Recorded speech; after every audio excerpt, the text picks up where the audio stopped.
The only begotten Son or the only begotten God? John 1 verse 18. Let's take a look. Let's read John 1 verse 18 from the New King James Bible. No one has seen God, Elohim, at any time. The only begotten Son, who is in the bosom of the Father, he has declared him. The New King James calls Yeshua the only begotten Son, so we're good there. But then you have John 1:18 from the NASB, which says Yeshua is God, the only Son. And also the NIV, which says, but the one and only Son, who is himself God, Elohim. So as we see, the Trinitarian likes to use the NASB and the NIV translations to try and prove that Yeshua is more than a man. So let's take a look at what scholars think. This variant of a word, like in John 1:18, is known as a textual variant.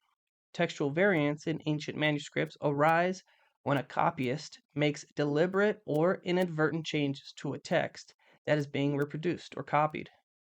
With this specific example, it seems the copyist changed the word Son to God, Elohim. By many scholars, this was possibly done on purpose, specifically by the Alexandrian copyists, who were trying to push the idea that Yeshua was more than a man. Scholar Bart Ehrman said this about this Alexandrian translation, which pushes the word God, Elohim. We're reading from the Oxford Corruption of Scripture by Bart Ehrman, which says, quote, here it must be emphasized that outside of the Alexandrian tradition, the reading monogenes theos, that is, begotten God, has not fared well at all.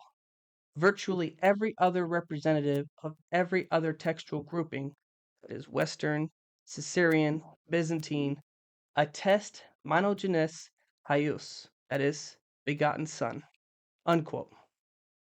So in other words, all other manuscripts translate John 1:18 to properly say begotten Son, and it's only the Alexandrian that says begotten God, which according to scholars is less likely the correct wording.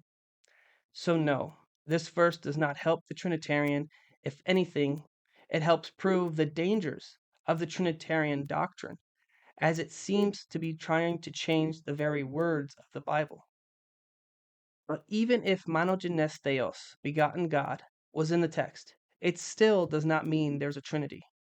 Calling a man God, Elohim, can be applied with varying degrees depending on context.